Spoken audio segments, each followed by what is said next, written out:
You've got an older Henry with a push button start and it either won't stay on or it won't turn off. It's a simple fix, we just replace the switch inside. These cost the same price as a pint of beer and they're available at henrybags.co.uk.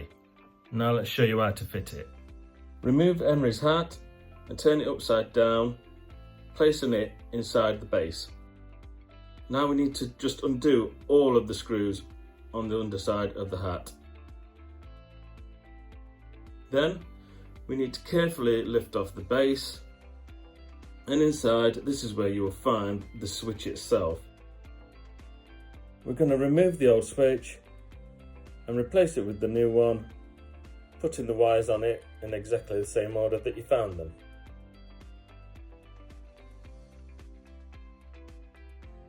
Before replacing the base, just make sure that none of the wires are trapped, otherwise it just won't sit properly. This part sits underneath the switch, and then we just do up all of the screws again,